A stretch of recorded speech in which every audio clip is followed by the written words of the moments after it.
இந்தியாவில் பொறுத்த வரைக்கும் ஒரு சட்டம் கொண்டு வரப்படுது என்றால் அது அனைத்து மக்களுக்கும் பொதுவான ஒரு சட்டம், அனைத்து குடிமகனுக்கும் கொண்டாட சட்டம், அனைத்து மதத்திற்காக இல்லாமல் குடிமகனுக்கு கொண்டாட சட்டம்.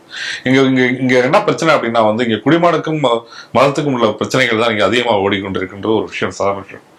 ஏன்னா ஒரு குடிமகன் சொன்னால் இங்க பொறுத்த வரைக்கும் சாதாரண மக்கள் எப்படி இருக்குன்னா அது இந்துக்களுக்கு மட்டுமே குடிமகனாக நினைக்கிறார்கள், மற்ற எல்லாரும் எங்களுக்கு மத ரீதியாக அவர்கள் பிரித்துக் கொள்கிறார்கள் அப்படி ஒரு விஷயம் நடந்திருக்கு.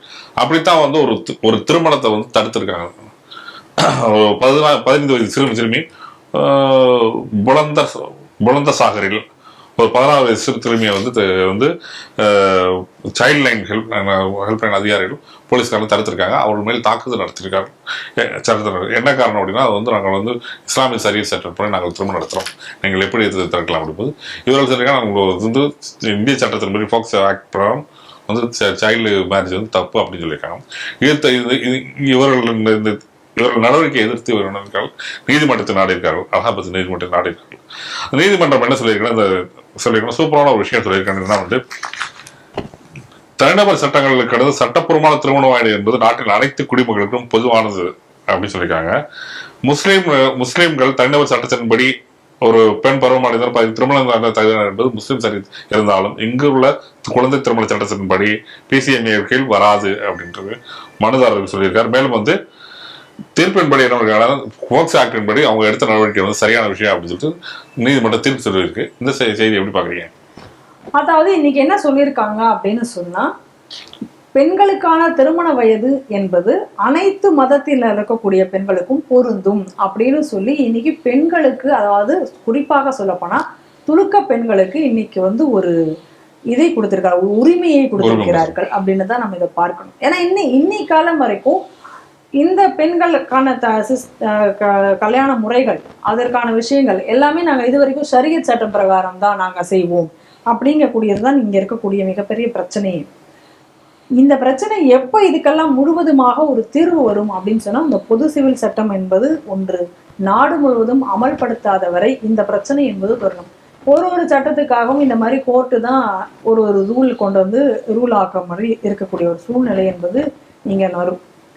யோசிச்சு பாருங்க, எதற்காக அந்த பெண்களுக்கு இந்த பருவ வயது, இந்த மாதிரி திருமண வயது அப்படிங்கிறது நிர்ணயிக்கப்பட்டிருக்கு அப்படிங்கிறது காரணமே என்னன்னா, அவர்களுடைய உடல்நிலை எந்த வயதுல அவர்களால் குழந்தை பெற்றுக்கொள்ள முடியும், எந்த வயதுல குழந்தை பெற்றால் ஆரோக்கியமாக இருக்கும், இதையெல்லாம் அனுசரித்து தான் இந்த சட்டம் என்பது, திருமண சட்டம் என்பது ஒரு நிர்ணயித்திருக்காங்க, வரையறுக்கப்பட்டு நிர்ணயித்திருக்காங்க. ஆனா நாங்கள் அது பிரகாரம் செயல்பட மாட்டோம். எங்கள் மதத்துல என்ன சொல்லுதோ அதை தான் நாங்க கேட்போம். இதுதான் இவங்களோட பிரச்சனை. நீங்க எங்க போனாலும் இவங்களோட பிரச்சனை என்ன, இந்த துலுக்கனா இருந்தாலும் சரி, கிறிஸ்தவனா இருந்தாலும் உள்ள பிரச்சனை என்னன்னா, என்னதான் ஒரு சட்டம் இருக்கு, அந்த சட்டத்தை நாங்கள் நடைமுறைப்படுத்த மாட்டோம், அந்த சட்டத்துக்குள்ளார நாங்க வரவே மாட்டோம், எங்களுக்கு என்னமோ அதை தான் நாங்க தனியா செய்வோம். இதுதான் இவங்க பிரச்சனை. இதற்கு இன்னைக்கு இங்க இருக்கக்கூடிய அரசியல்வாதிகளும் அதை ஆதரித்து ஆமோதித்து போவதுதான் இதுல மிகப்பெரிய ஒரு வியப்புக்குரிய விஷயமே. இப்ப ஏற்கனவே பாருங்க, ஷாபானு வழக்கு நம்ம எடுத்துப்போம். இந்த ஷாபானு வழக்குல அந்த பெண்ணுக்கு நீதியை நிலைநாட்டியது நீதிமன்றம். ஜீவனாம்சம் என்பது கொடுக்கப்பட வேண்டும் என்று சொன்னது. ஆனால் அன்னைக்கு இருந்த ராஜீவ்காந்தி அரசு துலுக்க ஓட்டுகளுக்காக என்ன பண்ணாங்க, அந்த கோர்ட்டோட ரூலிங்கே இவங்க மாத்தினாங்க, அதைவே ரத்து பண்ணாங்க. பண்ணி அதுக்காக பாராளுமன்றத்துல வச்சு அதுக்காக அவங்க அதுக்கான இதை கொடுத்தார்கள் என்றதை நம்ம பார்க்கிறோம். எவ்வளவு பெரிய கொடுமை இன்னைக்கு. இது மோடி அரசாங்கம் வந்ததுக்கு அப்புறம் தான் இந்த முத்தலாக்குல இருந்து இந்த பெண்களுக்கு விடுதலையே கிடைச்சிருக்கு. இன்னைக்கு இந்த பெண்களுக்கு எவ்வளவு ஒரு அநீதிக்கு உள்ளாக்கப்பட்டிருந்தார்கள், அதை பத்தி இங்க யாரும் பேச மாட்டேங்க.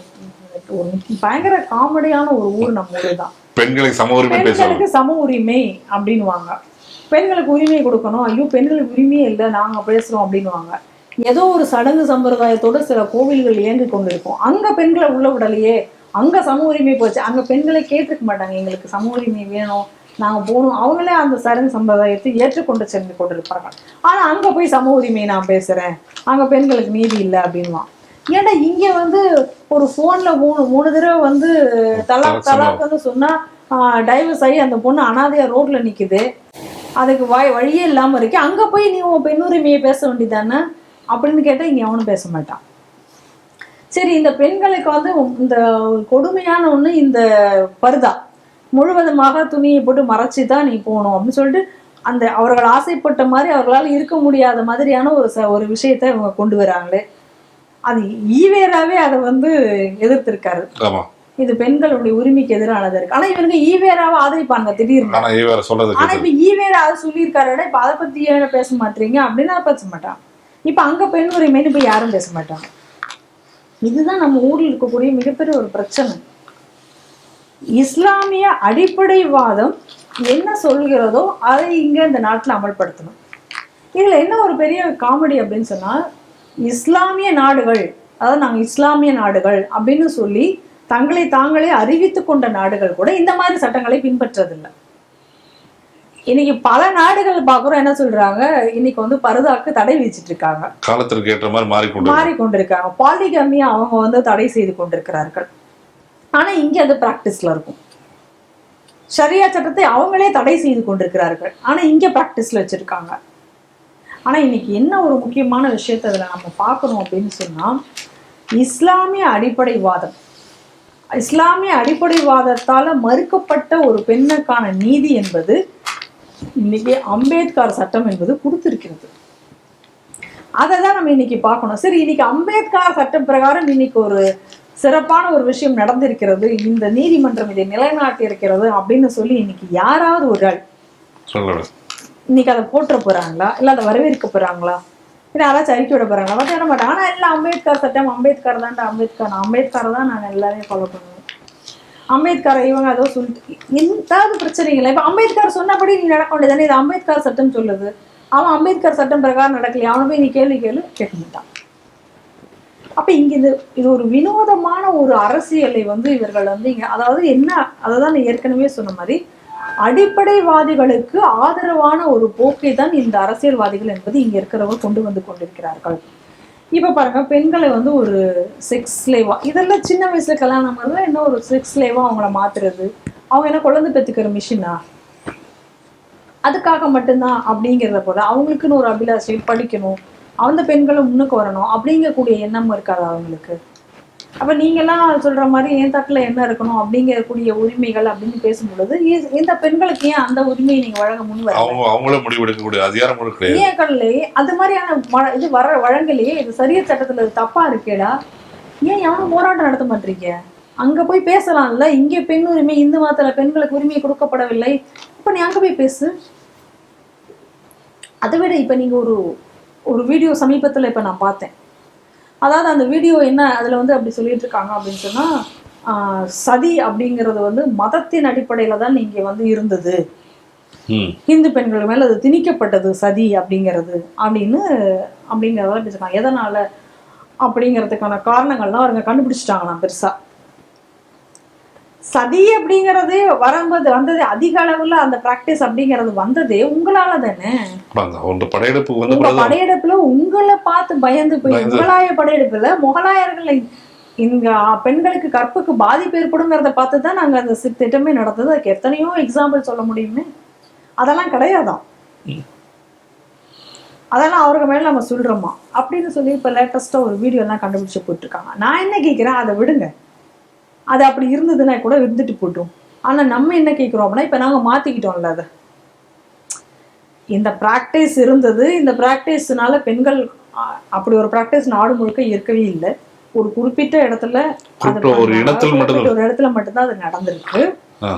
அப்படி நடந்திருந்தாலும் கூட அதுவும் கூட எதனாலன்னா இந்த மாதிரியான படையெடுப்புல அவங்களை காப்பாற்ற முடியும், பெண்கள் தங்களை காப்பாற்றிக் கொள்ள வேண்டி நடந்ததுதான் பல இடங்கள்ல நடந்திருக்கு. அதுக்கான வரலாற்று சான்றுகள்லாம் இருக்கு, அதெல்லாம் நம்ம பாக்குறோம்.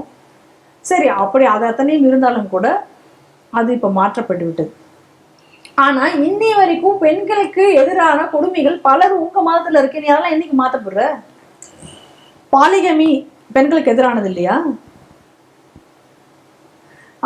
இந்த என்னது இப்ப இந்த மாதிரி முத்தலாக் அந்த அப்படிங்கிறது, தலாக்குன்னு சொல்லி நீ இது பண்றிய, டைவர்ஸ் பண்றிய, அது வந்து பெண்களுக்கு எதிரானது இல்லையா? அப்புறம் இந்த பர்தா, அது பெண்களுக்கு எதிரானது இல்லையா? அப்ப இந்த மாதிரி இந்த மாதிரியான அடிமைத்தனத்தை நீங்கள் வந்து இன்னும் கூட புகுத்தி கொண்டிருக்கிறீங்களா? அதெல்லாம் நீங்க இன்னைக்கு மாத்த போறீங்க. இப்ப ஏன் மத்த மதத்துல இருக்கிறத பத்தி நீங்க உட்காந்து பேசணும்? இப்ப என்ன இன்னைக்கு அப்படின்னு சொன்னா, இது இன்னைக்கு இந்த மாதிரியான அடிப்படைவாத கருத்துக்களுக்குத்தான் இங்க இருக்கக்கூடிய அரசியல்வாதிகளும் ஆதரவு தெரிவிப்பதால் தான் இந்த மாதிரியான போக்குங்கிறது நம்ம நாட்டுல இருக்கு. அதை நான் ஆரம்பத்திலேயே சொன்ன மாதிரி, இஸ்லாமிய நாடுகள் என்று அறிவித்துக் கொண்ட அந்த நாடுகள்ல கூட இந்த திட்டங்கள் இதெல்லாம் இல்லாம, இன்னைக்கு செக்யூலர் கண்ட்ரி என்று அழைக்கக்கூடிய இந்தியாவில தான் இதெல்லாம் ஃபாலோ பண்ணப்படுகிறது.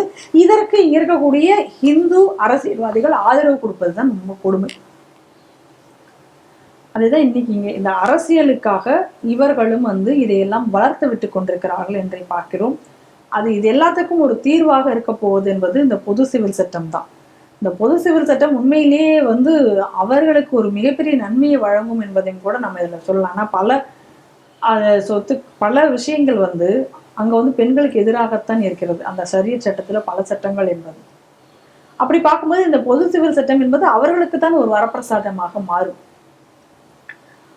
அதனால இன்னைக்கு நீதிமன்றம் இந்த ஒரு தீர்ப்பை கொடுத்திருக்கிறது. இந்த தீர்ப்பு என்பது நிச்சயமாக வரவேற்கத்தக்க ஒரு தீர்ப்பு, பாராட்டப்பட வேண்டிய தீர்ப்பாக நான் பார்க்கிறேன்.